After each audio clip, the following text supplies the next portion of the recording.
Welcome to Into the Night. I'm Nari, your guide on today's excursion down a twisted path. Be careful not to get lost. Be it dark or light, it's easy to lose your way. Are you ready? Then let's begin.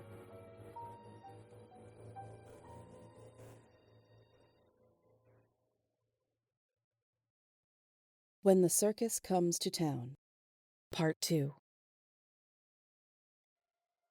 When she awoke, the children surrounded her.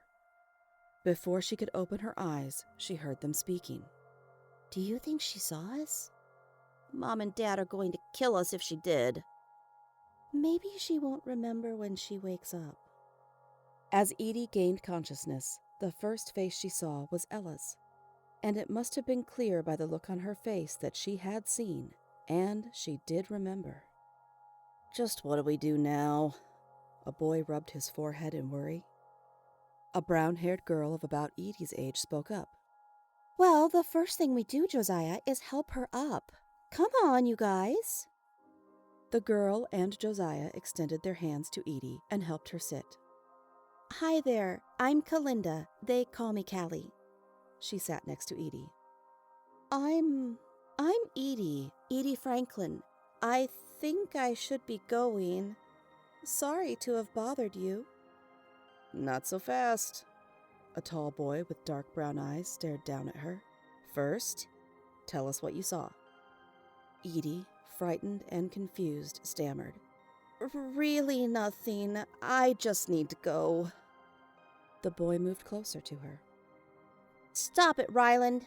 Ella ran to Edie. Did you see me fly? I think I did an extra twist this time. Did you like it? Ryland jerked his little sister by the arm. Shut up, Ella. We aren't supposed to talk about these things with others. Callie held up her hand to stop the comments of the other children. At this point, I think it's too late to worry about what should or shouldn't have happened. She saw, didn't you? You saw, right? Edie slowly nodded her head and looked up at the crowd of worried faces around her. Callie stood and faced the others.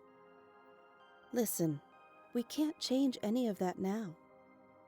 One little girl began to cry. Oh, please don't cry, Edie pleaded. I promise I won't tell. I won't tell anyone. Ryland sneered. I don't believe you. You'll run and tell all your friends.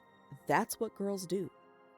That comment drew ugly looks from half of the children in the group, and the other boys tried to act like they weren't a part of it. I won't tell. I don't have any friends to tell. What do you mean you don't have any friends? Ella frowned and placed her hands on her hips. I mean, I don't have any friends. I have no one to tell. Ryland was about to say something else when Callie silenced him. Listen, you guys, think about it. If we didn't have each other, none of us would have friends either. Callie looked at the other children, who shrugged their shoulders and nodded in agreement. Callie extended her hand to Edie. Do you think you can stand? I think so. Callie and Josiah steadied her as she rose. Someone get her something cold to drink. Callie nodded her head at a little boy who ran off and returned a moment later with a grape soda. One by one, they introduced themselves to Edie. Thomas, Timothy, Lydia, Abigail, and Jack shook her hand after Ryland and Josiah formally introduced themselves. Timothy was the pretend announcer. Abigail, the girl next in line to play trapeze, was no more than 6. Once the introductions were over, Edie asked Ella the question she needed answered. How did you do that? Fly? Yes. Ella gave a nervous look to her brother and Callie, who nodded reassurance to her. I've always been able to fly. We can all fly, Edie. What? Callie led Edie to a chair. We need to talk. This has to stay secret. Our lives are at stake. I won't tell anyone, I swear. Callie took a deep breath and paused. We aren't from here, Edie. I know. You travel from place to place around the country. Callie reached from the ground and picked up a handful of dirt. She pointed at it. No, we aren't from here. We aren't from Earth. Edie laughed. That's not possible. Is it possible that I can fly? Ella sounded indignant. Well, no. But I did, and I can. We come from out there. Her little hand pointed toward the sky. Are you hungry? Would you like us to get you something to eat? It's not time for the show, but we can get you in for free. Would you like that? Timothy's eager eyes tried to put Edie at ease. Not quite comfortable with anything she'd seen or heard, she thought she should try to be agreeable. Yeah, I could eat something. Come with us then. Our family's having lunch. You can join us. Edie followed them to a row of RVs where the carnival families lived as they traveled. We're all related. Timmy is my brother, the others are my cousins. I have a little sister named Carissa who is just a baby.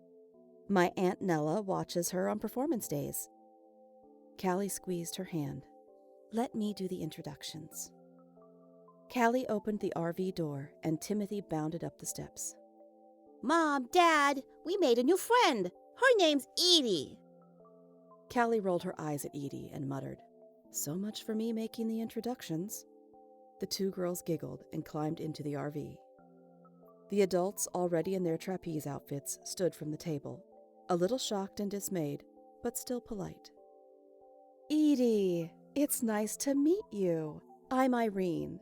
This is my husband, Art. Please have a seat. Join us for lunch.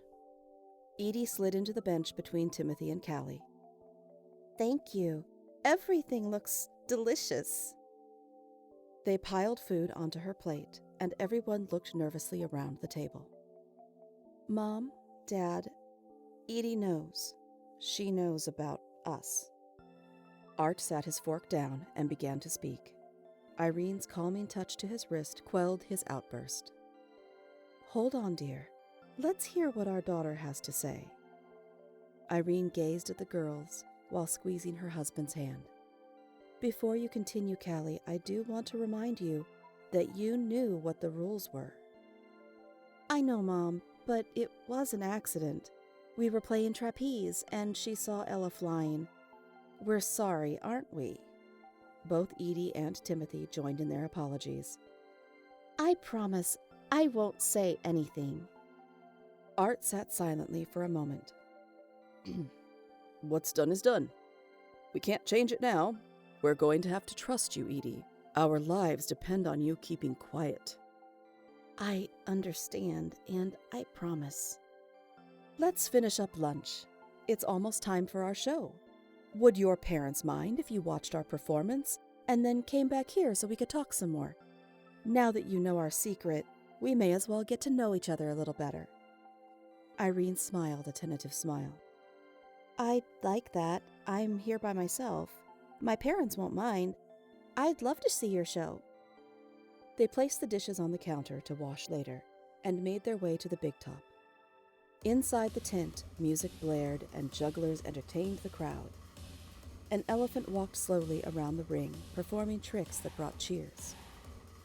Edie and the other children sat on the floor and waited for Art and Irene to begin their act, along with Ryland and Ella's parents, Rita and Benny. Ladies and gentlemen, children and the young at heart, please turn your attention high above you. You are about to witness the death-defying acrobatics of the Flying Estrellas. Edie remembered from her Spanish class last semester that Estrella meant star. As though she knew what her companion was thinking, Callie said, It's a fitting name, isn't it? But we should be known as the Falling Estrellas, if we wanted to be accurate. They aren't going to fall, are they? Edie's heart raced, and she almost ran out of the tent. Chuckling, Callie clarified, No, they're not going to fall. They can't, remember? I'll explain my joke later. The girls passed a bag of popcorn between them as the show began. Mom is the most beautiful woman ever, Callie whispered. Irene was a beauty, and bedazzled in sequins, she was eye-catching. Everyone in the tent held their breath as the otherworldly performers mesmerized them with their acrobatics. Twisting, turning, flipping through the air, they made it seem effortless. For added suspense, they performed with no net. The only member of the hometown crowd who knew their secret was Edie. They were so daring and graceful, however, that even their children were caught up in the moment. And after what seemed like an eternity, yet not long enough at the same time, their act ended. Let's give a big round of applause to the Flying Estrellas! The crowd erupted, and they received a standing ovation. The children met their parents outside the back flap of the tent.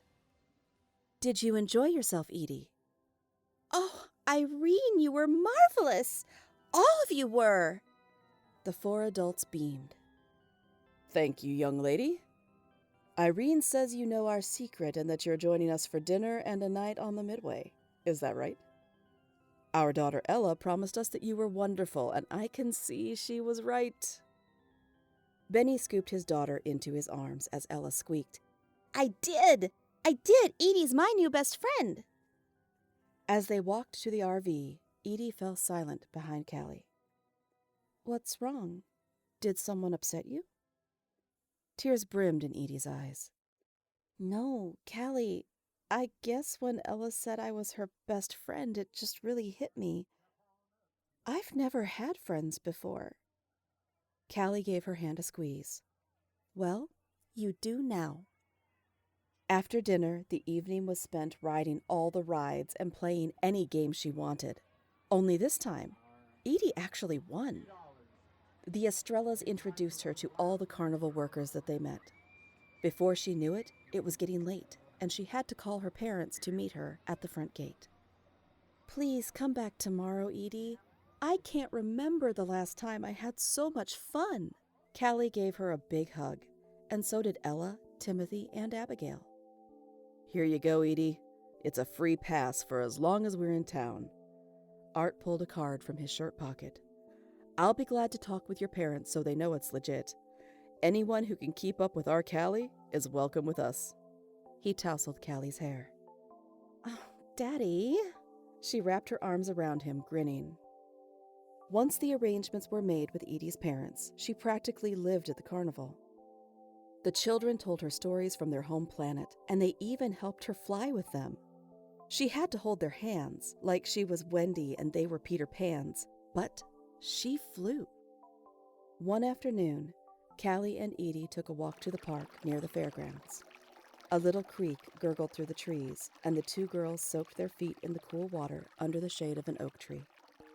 Do you remember the day I met you? How I had tears in my eyes? Yeah, I remember. I was crying because in that one afternoon, I felt closer to you and your family, more accepted than I ever have here. She motioned to the world around her. You are always welcome with us. But you're leaving the day after tomorrow, and I'll be alone again. Edie turned her head away. We'll be back, I promise. This is one of our regular stops. She looked dreamily up at the sky. And someday, if you want, we will take you with us. Up there? Yep, up there. Which reminds me, I never did tell you why we should be called the Falling Estrellas. That's right, you didn't. What does that mean? Well, we actually weren't supposed to land here. We sort of crashed. Then how are you going to get back home? We've run the carnival so we could make enough money to repair our ship. We also needed to travel around to get the materials we need. Zeke, the guy who runs the dart stand, he's our chief engineer. He knew what materials we needed and where to go. Crazy Zeke is an engineer? Callie threw her head back and laughed. Yep, I know he doesn't look like much, but he's brilliant.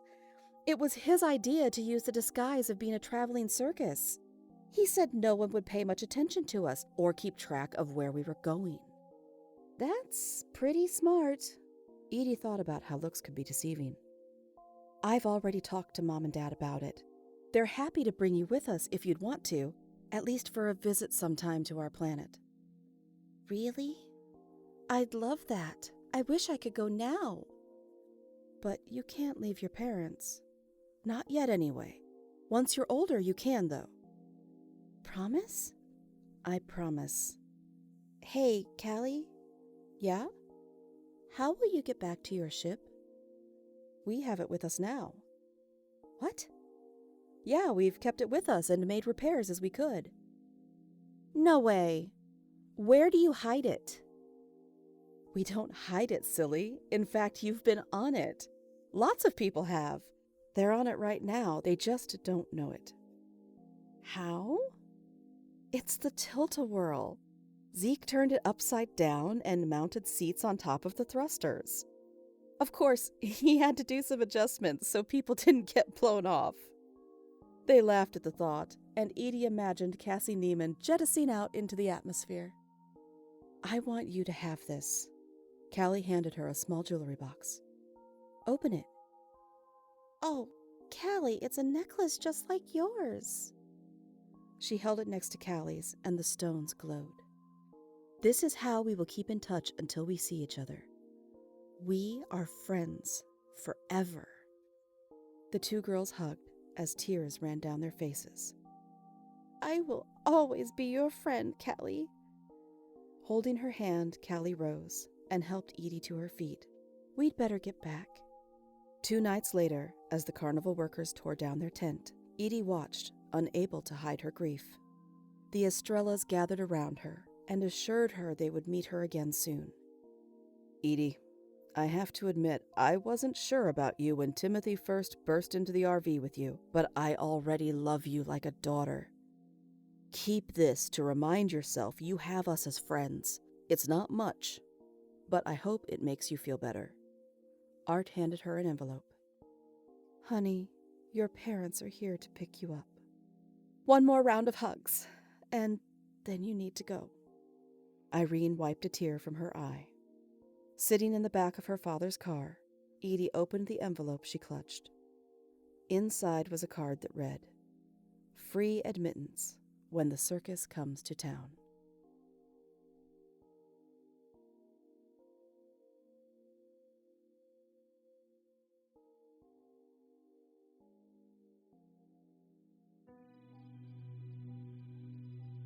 Thank you for joining me for Into the Night, an anthology series written by Caroline Giammanco, narrated and produced by Nari Kwak, with music created by Alex Sexton. Theme music by Nico Rodriguez. Our links are in the show notes. Into the Night is available on your favorite podcast directory, so be sure to subscribe and follow so you never miss an episode. We would really appreciate a 5-star review, as it helps new excursionists to find and join us. Feel free to share with someone you want to bring along on our next excursion. I'd love to hear from you on Twitter at IntoTheNightPod or by email at itnanthology@gmail.com. I'll see you next time. And remember, whether in the shadows or in the daylight, all twisted paths lead you into the night.